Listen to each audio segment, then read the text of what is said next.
अध्यक्ष महोदय, सभापति महोदय, 2025-26 में राज्य की जन कल्याणकारी सरकार ने माननीय मुख्यमंत्री श्री भजनलाल जी शर्मा व माननीय वित्त मंत्री श्रीमती दिया कुमारी जी का हृदय की गहराई से धन्यवाद ज्ञापित करता हूं कि आपने इस प्रदेश की जनता के प्रत्येक वर्ग को हित को केंद्र में रखकर एक ऐसा शानदार बजट प्रस्तुत किया जो राइजिंग राजस्थान के आयोजन के बाद ऐसा ग्रीन थीम बजट होगा जो राजस्थान के चहुमुखी विकास के लिए मील का पत्थर साबित होगा।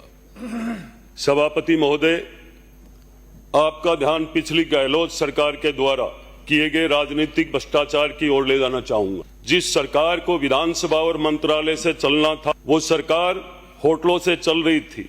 इससे बड़ा अपमान लोकतंत्र का नहीं हो सकता, लेकिन आप आज सदन चलाने में रोड़ा अटका रहे हो।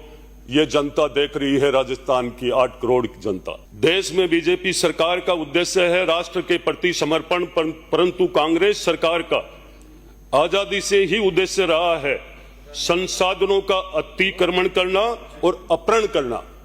मैं आज पिछली सरकार के फेलियर गवर्नमेंट थी, इस स्थितियों में थी कि इस हद पर आ गई कि अनुच्छेद 356 के तहत राष्ट्रपति शासन लगाने की जरूरत थी। पिछली सरकार द्वारा किए गए भ्रष्टाचार, नीतिगत भ्रष्टाचार, भारतीय जनता पार्टी की नीति जल कल्याणकारी, जिसमें हर अंतिम अंत्योदय व्यक्ति के बारे में सोचा जाता है। कई वर्षों से मेरी नवलगढ़ विधानसभा में ट्रॉमा सेंटर को लेकर के, जिस विधानसभा से मैं आता हूं, देश आजाद होने के बाद पहली बार कमल का फूल नवलगढ़ की जनता ने खिला करके भेजा है। 76 साल में कभी भी जनता को कभी अवसर नहीं मिला भारतीय जनता पार्टी की सरकार में विकास करवाने का। पहला बजट जब नवलगढ़ को दिया राजस्थान की यशस्वी मुख्यमंत्री जी ने और आदरणीय दिया कुमारी वित्त मंत्री जी ने, तो नवलगढ़ की जनता ने पहली बार यह तय किया कि हम कभी किसी राज्य के अंदर शामिल हुए हैं। तो मैं मुख्यमंत्री जी का 2023-24 के बजट और इस 25 और 26 के बजट को लेकर के मैं बहुत बहुत धन्यवाद ज्ञापित करता हूं। हमारे यहाँ सबसे बड़ी समस्या नवलगढ़ में ट्रॉमा सेंटर की थी, जो हमें इस 25-26 के बजट में जो ट्रॉमा सेंटर दिया गया है, उसके लिए मैं नवलगढ़, मंडावा और लक्ष्मणगढ़ में भी नहीं है ट्रॉमा सेंटर, उदयपुरवाटी में भी नहीं है। आसपास का हमारा पूरा क्षेत्र राज्य की स्टेट हाईवे से लगता है और लगातार एक्सीडेंट होते हैं। उन लोगों को हम लोग झुंझुनू, नवलगढ़ से झुंझुनू सीखकर जयपुर तक लाते हैं। आज हमें इतनी बड़ी सौगात जो मिली है इस सरकार की तरफ से, मुख्यमंत्री जी की तरफ से, आदरणीय दिया कुमारी वित्त मंत्री जी की तरफ से, मैं उनका दिल की गहराई से धन्यवाद करते हुए ये कहना चाहूंगा कि बिजली की समस्या को लेकर के पिछली 5 साल की सरकार में सदैव बिजली गुल रही। जब भी लगातार इस सरकार के टाइम में 2018 से लेकर के 23 तक बिजली को लेकर लगातार ये समस्या रही, आंदोलन रहा, लोग रोडों के ऊपर आ जाते थे। आज हमारी मांग पे पहली बार जब हम बच्चे थे तब ये देखते थे, एक छोटे से पावरोस के लिए झुंझुनू तक लोग सांसद के पास, सरकार के लोगों के पास 10-10, 20-20 बार सालों साल जाते थे जब एक छोटा सा पावरोस दिया जाता था। मैंने मांग की थी मेरे गांव के लिए 132 के जीएसएस के लिए। आदरणीय मुख्यमंत्री जी और वित्त मंत्री जी और मैं हमारे नागर जी का भी बहुत बहुत धन्यवाद करना चाहूंगा। आपने 132 का जीएसएस जाखल को दिया और 33-11 केवी का हमारे मुकनगढ़ को दिया, नवलगढ़ की बिजली की समस्या खत्म की। इसके लिए मैं बहुत बहुत धन्यवाद करना चाहूंगा। पिछले समय से नवलगढ़ विधानसभा की मैं आज के दिन एक विशेष परिस्थिति में जो जहां खड़ा है नवलगढ़, वहां की बताना चाहूंगा, क्योंकि नवलगढ़ के बाजू में झुंझुनू, इधर सिक्कर, नवलगढ़ एक अपराधियों का बना हुआ था और पिछली सरकार के पूर्व विधायक ने लगातार इतने गलत काम करवाए उन अपराधियों से कि आज भी वो नवलगढ़ का पीछा नहीं छोड़ रहे हैं। मैंने पिछले समय में कहा था पिछली बार भी इस विधानसभा में सभापति महोदय आपके माध्यम से एक मांग उठाई थी कि नवलगढ़ को एक थाना की सख्त आवश्यकता है। देवप्राबनी को, देवप्राबनी थाने की बजट में घोषणा हुई थी और उसके बाद अभी तक वो चालू नहीं हुआ। उसकी वजह से आज हमारे अध्यक्ष महोदय जी कह रहे थे कि उदयपुरवाटी के विधायक भगवान राम जी सैनी ने एक मेरी विधानसभा के अंदर जो घटना हुई उसको लेकर एक चर्चा का विषय भी रखा था। तो मैं आज ये कहना चाहूंगा, ये उसी कांग्रेस के टाइम का किए हुए अपराधी जिनको देते थे ये विधायक कांग्रेस के संरक्षण, वो ही पनपाए हुए हैं। 1 साल के अंदर भारतीय जनता पार्टी के राज में ये अपराधी नहीं पनपे हैं। अपराधियों का पनपने का मतलब लोहागढ़ एरिया के जितने भी पहाड़ और उन पहाड़ों को तोड़ा गया और लोहागढ़ से लेकर के उदयपुरवाटी विधानसभा तक नदियों को चीरा गया। ऐसे कांग्रेस के समय में विधायक और मंत्री होते थे। मैं आज के आपके माध्यम से कहना चाहूंगा सभापति महोदय, मेरे क्षेत्र में कई जगह ऐसी घटनाएं रोज होती है।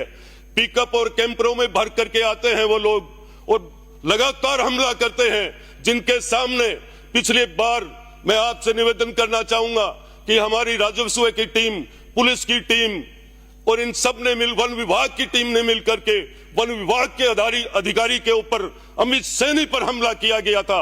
और यह जानलेवा हमला उन्हीं अपराधियों की वजह से, उन्हीं स्ट्रीट सीटरों की वजह से हुआ था, जिनकी वजह से आज हमारे अधिकारी लोग उन पहाड़ी क्षेत्र में नहीं जा सकते हैं।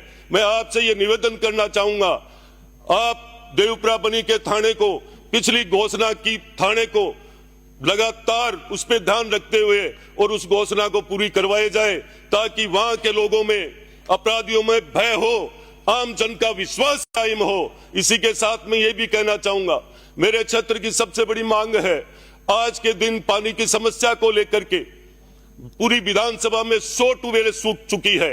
तो मैं राजस्थान के मुख्यमंत्री जी से निवेदन करना चाहूंगा, मेरी तरफ से ये मांग है कि पूरे प्रदेश को 1000 ट्यूबवेलें दी गई है, 1500 हेडपंप दिए गए हैं। तो मैं सबकी तरफ से ये मांग करूंगा कि 1000 की जगह 2000 ट्यूबवेल होनी चाहिए, ताकि पूरे प्रदेश की समस्या खत्म हो। क्योंकि आने वाला समय गर्मी के अंदर हम लोगों की जो समस्या है वो सीधे जनता से जुड़ी हुई समस्या है ये पानी की, और इस पानी से निजात पाने के लिए हमें हर विधानसभा के अंदर जो परिस्थिति हर जिले की, हर विधानसभा की अलग अलग है, मैं मेरी नवलगढ़ की बता सकता हूं, जिसके अंदर कम से कम 100 ट्यूबवेलों की आवश्यकता है आज के दिन। वहां हमारे हेडपंप कोई काम नहीं करता है। साथ ही मैं हमारे सभापति महोदय, विधानसभा क्षेत्र में बहुत बड़ा बजट देकर के जो हम लोगों को, आप लोगों ने जो आशीर्वाद दिया है, उसका बहुत बहुत धन्यवाद करते हुए ये कहना चाहूंगा, प्रधानमंत्री किसान निधि योजना में किसानों को मिलने वाली राशि 8000 से बढ़ाकर 9000 रुपए करने से किसानों की ताकत बढ़ेगी। और किसान इस बात को भी समझते हैं कि पिछली कांग्रेस की गवर्नमेंट ने किसानों को सिवाय धोखे के अलावा कुछ नहीं दिया।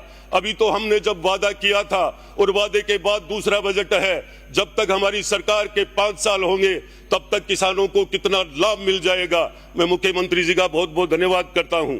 साथ ही ये कहना चाहूंगा कि अध्यक्ष महोदय, गत सरकार के मुख्यमंत्री अन्नपूर्णा फूड योजना से मिलने वाले तेल मसालों के पैकेट गुणवत्ता के मामले में इतने खराब किस्म के साबित हुए कि जनता ने ऐसे सामग्री को उपयोग में लेना तो दूर की बात, लेकिन घर में भी रखने की उचित नहीं समझा। अध्यक्ष सभापति महोदय, ऐसी फूड योजना जनता के लिए फूड योजना साबित हुई। मैं यही कहना चाहूंगा सभापति महोदय, हमारी सरकार ने खाद्य सुरक्षा योजना में 10 लाख नए परिवारों को जोड़ने की घोषणा एक सराहनीय कदम है, जिसमें गरीब तबके के लोग भी मुख्य धारा से जुड़ सकेंगे। अध्यक्ष सभापति महोदय, ऐतिहासिक कलात्मक हवेलियों के संरक्षण हेतु शेखावाटी हवेली संरक्षण योजना एवं हेरिटेज वॉक की घोषणा करने से नवलगढ़ शहर में स्थित हवेलियों को संरक्षण प्राप्त होगा, पर्यटन के क्षेत्र में भरपूर अवसर पैदा होगा। और मैं मुख्यमंत्री जी का विशेष रूप से यह भी धन्यवाद करना चाहूंगा कि जिले में पंच गौरव जो लिए हर जिले में राजस्थान में, उनमें हमारे लोहारगढ़ को उन्होंने पर्यटक स्थल को लिया है, उसके लिए मैं हृदय की गहराई से बहुत बहुत धन्यवाद करते हुए अध्यक्ष महोदय, 70 वर्ष से अधिक आयु के बुजुर्ग चलने फिरने से असमर्थ होते हैं। इस हेतु दवा आपके द्वार आयु में उन्होंने घर पर दवा उपलब्ध कराने की घोषणा से बुजुर्गों के स्वास्थ्य में तेजी आएगी। आपने मुझे अध्यक्ष महोदय, सभापति महोदय बोलने का अवसर दिया।